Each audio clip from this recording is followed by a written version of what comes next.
엔비디아가 5% 밀렸고 필라델피아 반도체 지수도 2.2% 하락했습니다.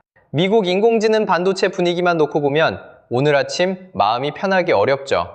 그런데 삼성전자에는 브로드컴과 향후 5년간 2천억 달러, 우리 돈 약 290조 원 규모로 협력한다는 대형 사업 뉴스가 붙어 있습니다. 미국 반도체 약세와 삼성전자의 개별 호재가 맞붙은 오늘, 한국장에서는 어느 쪽 힘을 더 중요하게 봐야 할까요? 반갑습니다, 시청자 여러분. 오늘은 미국 반도체주가 흔들렸으니 삼성전자도 무조건 약할 거라는 해석과 초대형 협력이 나왔으니 곧바로 강하게 올라야 한다는 기대 사이에서 무엇을 먼저 확인해야 하는지 이야기해 보겠습니다. 지금은 화요일 한국장 시작 전이에요. 아직 열리지 않은 장의 결과를 미리 정하지 않고 월요일 미국 정규장과 직전 국내 거래일까지 확인된 흐름을 바탕으로 판단 순서만 분명하게 잡아볼게요. 왜 이 흐름이 삼성전자에 중요할까요? 삼성전자 주식을 미국 정규장에서 직접 거래하는 것은 아니지만 글로벌 투자자들은 밤사이 주요 반도체주의 움직임을 다음 한국장의 산업 심리를 가늠하는 신호로 활용하거든요. 특히 관련 기업들이 같은 날 함께 밀리면 국내 반도체도 장 초반에는 보수적인 평가를 받을 가능성이 커져요. 회사에 문제가 새로 생기지 않았더라도 업종 전체에서 위험을 줄이려는 주문이 먼저 나올 수 있다는 얘기죠. 근데요, 미국 주가의 하락률을 삼성전자에 그대로 대입해서는 안 됩니다. 엔비디아는 인공지능 가속기에 대한 높은 기대가 주가에 크게 반영된 회사이고, 마이크론은 메모리 업황 변화에 더 직접적으로 반응하죠.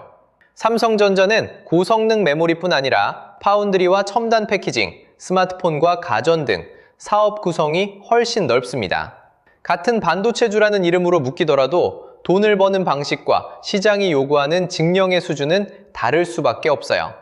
예를 들어 미국 인공지능 반도체주가 기대 부담 때문에 밀렸다면 삼성전자가 반드시 같은 폭으로 흔들려야 할 이유는 없습니다.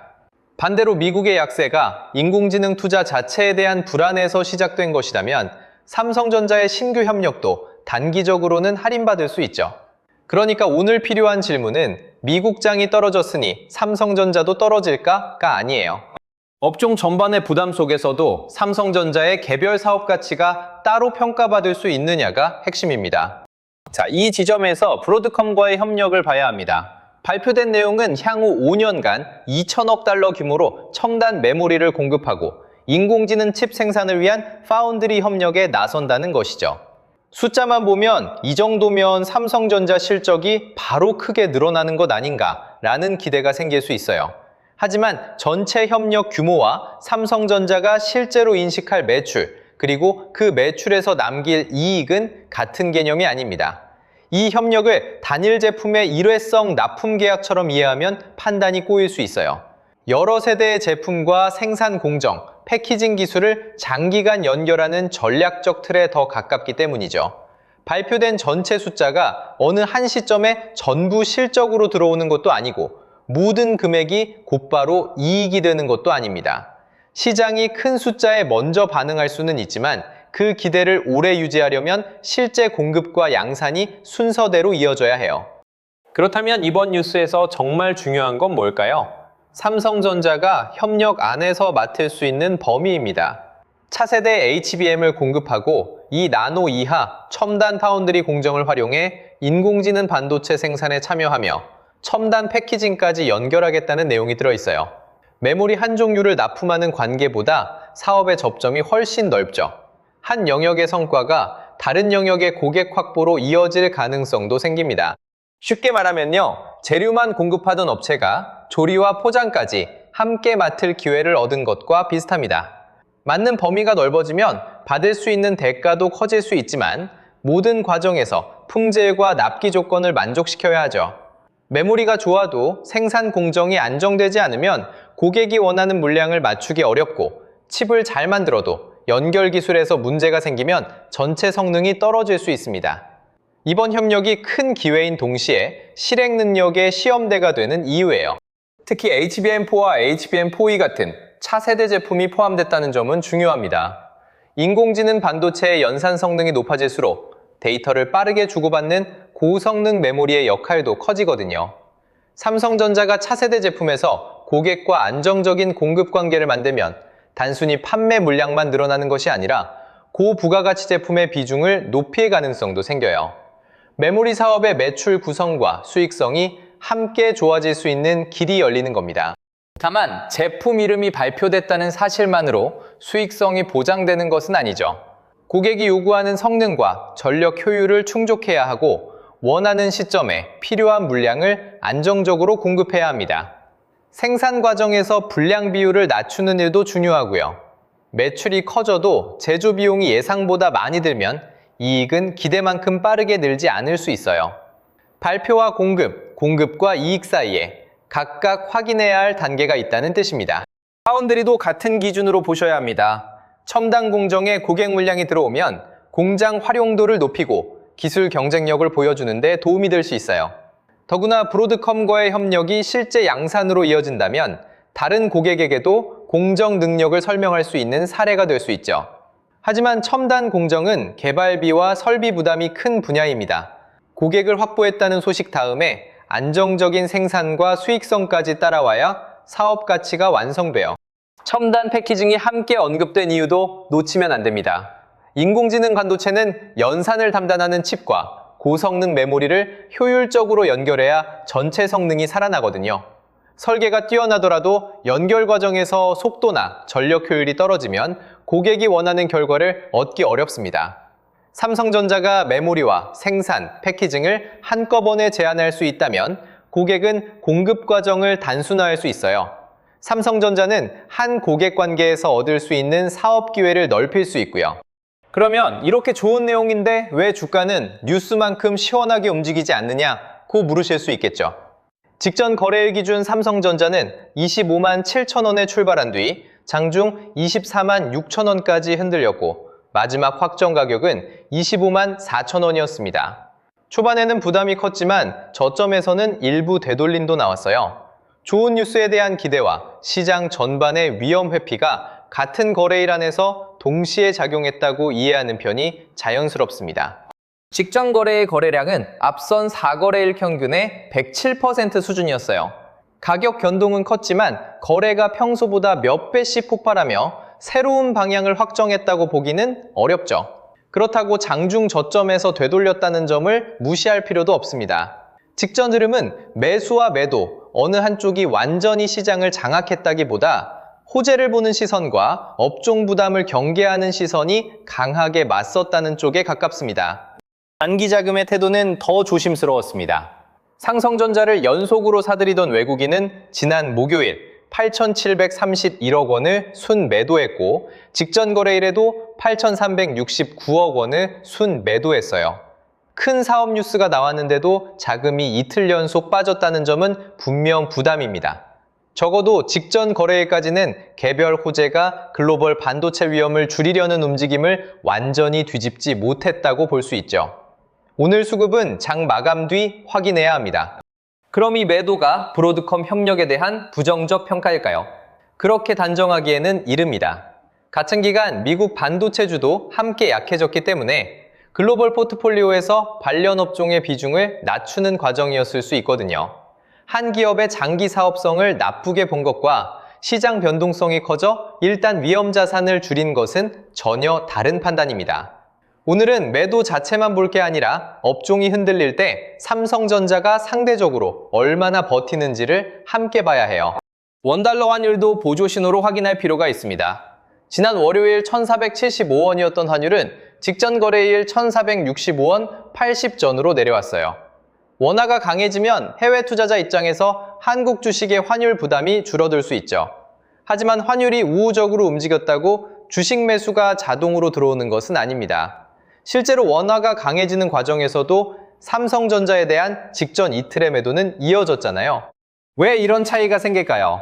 글로벌 투자자는 환율 하나만 보고 움직이지 않기 때문입니다. 미국 증시의 위험 선호와 반도체 업황, 기업별 실적 전망, 기존 보유 비중을 함께 판단해요. 환율이 도움이 되는 환경을 만들 수는 있어도 최종 주문을 대신 결정해주지는 못하죠. 오늘 장이 시작된 뒤에는 원화 움직임만 보고 매수 전환을 기대하기보다 삼성전자 가격이 관련 업종보다 상대적으로 강한지를 확인해야 합니다. 오늘 수급은 장 마감 뒤 확인해야 합니다. 자, 여기까지 보면 오늘 확인할 순서가 분명해집니다. 장 초반에 강하게 출발한다면 상승폭만 보고 호재가 이겼다고 판단하지 마세요. 밤사이 미국장과 브로드컴 뉴스에 반응한 주문이 한꺼번에 들어오면 초반 가격은 크게 흔들릴 수 있거든요.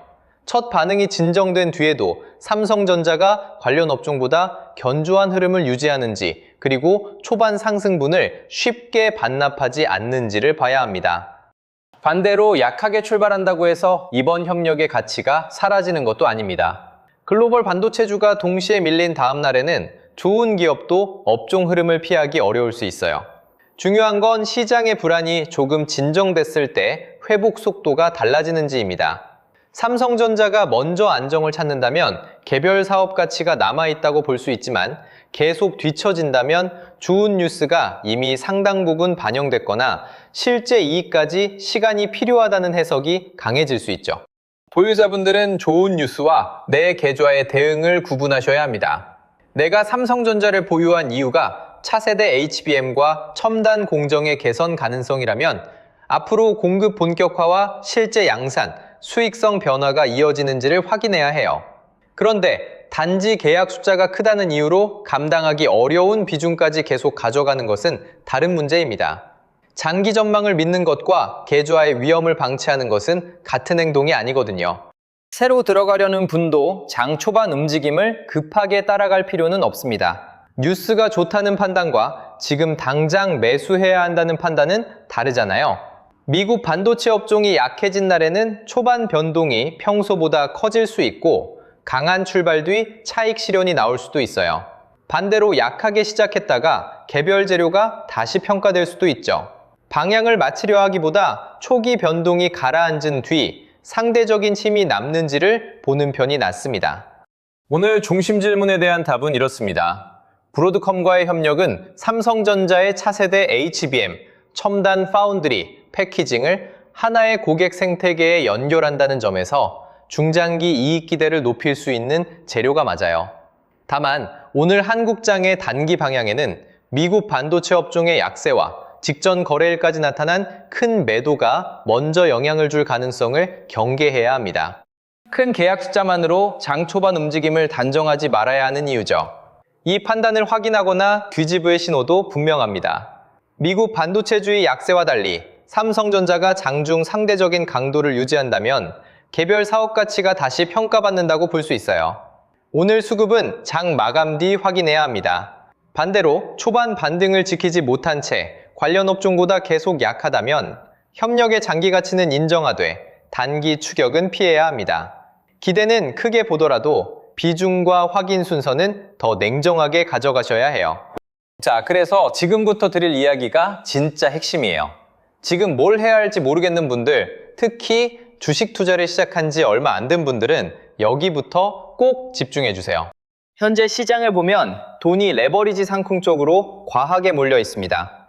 그동안 삼성전자와 SK하이닉스가 코스피 전체를 끌어올렸는데 여기에 레버리지 수급까지 복잡하게 얽히면서 주가는 올라갈 때 제대로 가지 못하고 내려갈 때는 훨씬 빠르게 밀리고 있어요.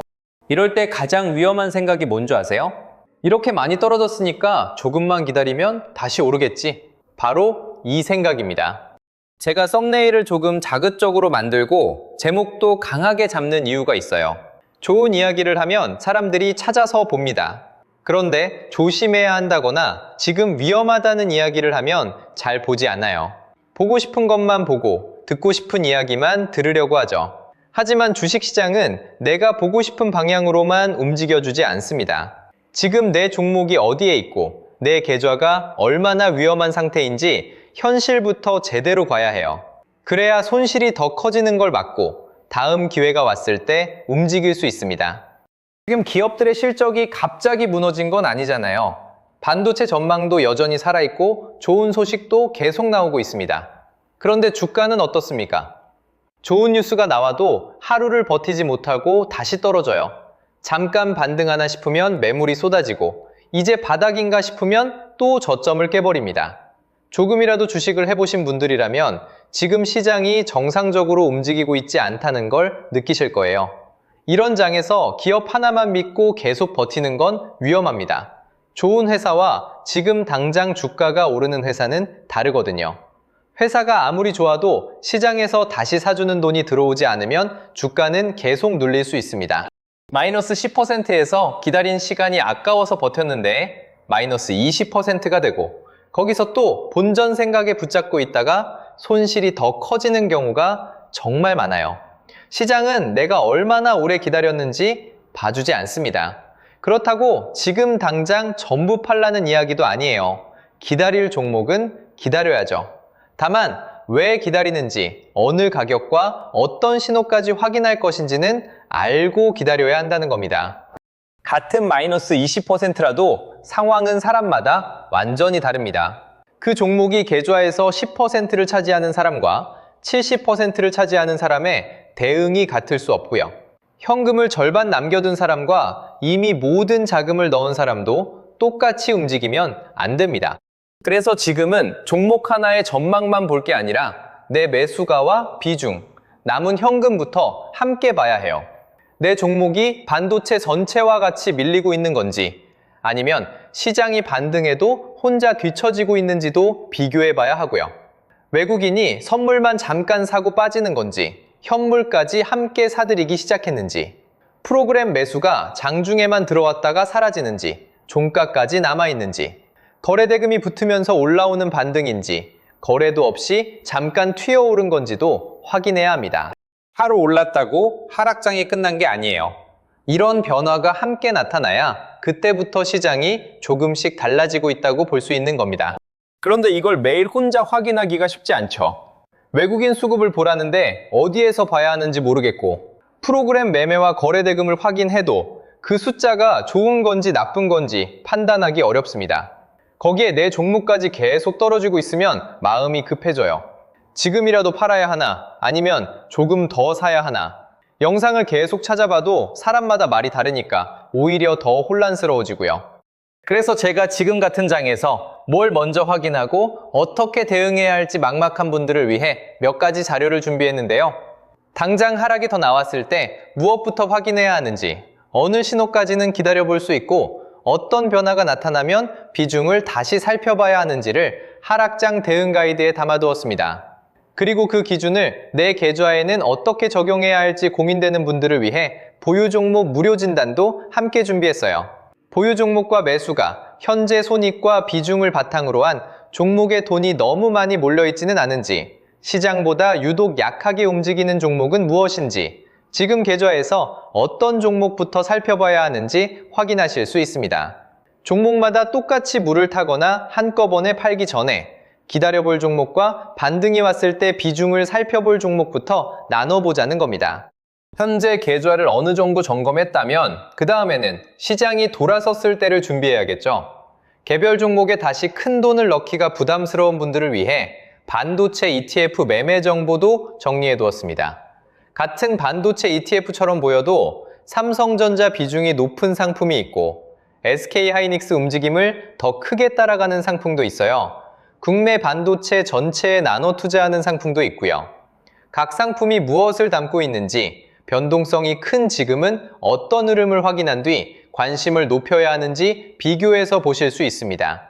하락장이 끝난 뒤 시장에 돈이 먼저 향할 만한 후보도 미리 살펴볼 수 있도록 하락장 종료 후 급상승 히든 종목 자료까지 함께 준비했습니다.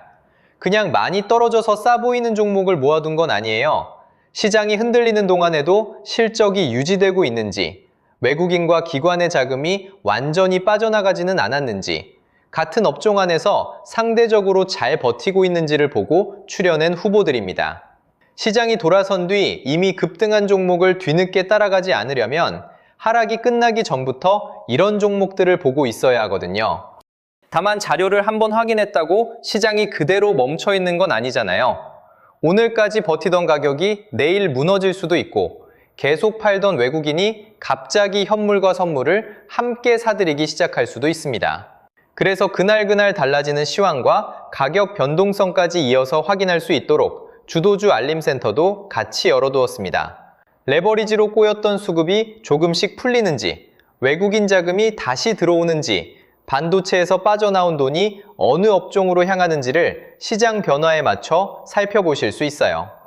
여기까지 말씀드린 자료들 100% 무료로 여러분들께 공유 드릴 겁니다. 자료 보시는 방법 정말 간단하고요. 우선 채널 구독과 영상 좋아요 한 번씩 꾹 눌러주세요. 그리고 영상 아래 설명란 링크나 고정 댓글에 있는 링크를 누르면 신청 페이지가 나오는데요. 원하시는 자료를 눌러주시고 간단한 정보만 입력해 주시면 완료가 됩니다. 다른 채널들처럼 신청하시면 연락드리겠다, 순차적으로 자료를 보내드리겠다, 이런 식으로 말하면서 자료도 안 주고 연락도 안 주는 채널이 있는 것 같은데요. 저는 여러분들이 신청을 끝내는 순간 바로 무료 자료가 열리고요. 앞에서 말씀드린 하락장 대응 가이드와 보유 종목 무료 진단, 반도체 ETF 매매 정보와 히든 종목 자료를 그 자리에서 바로 확인하실 수 있게 만들어 놨습니다. 지금 보유 종목이 가장 걱정된다면 내 계좌부터 점검해 보시고요. 추가 하락에 어떻게 대응해야 할지 막막하다면 하락장 대응 기준부터 살펴보시면 됩니다. 이후 시장이 돌아섰을 때를 준비하고 싶다면 반도체 ETF와 히든 종목 자료까지 이어서 확인하시면 되고요. 신청할 때 남겨주신 연락처로는 이후 외국인 수급이나 가격 변동성에 중요한 변화가 나타났을 때 주도주 알림센터 이용 방법과 필요한 시장 안내를 전달해 드립니다. 그러니까 지금 필요한 자료는 신청한 자리에서 바로 확인하고요. 내일 이후 달라지는 시장 흐름은 알림센터를 통해 계속 이어서 살펴보실 수 있는 구조예요. 여러분들, 이미 발생한 손실을 없었던 일로 만들 수는 없습니다. 하지만 여기서 계속 아무런 기준 없이 기다릴지 아니면 내 계좌부터 확인하고 다음 대응을 준비할지는 지금 결정할 수 있어요.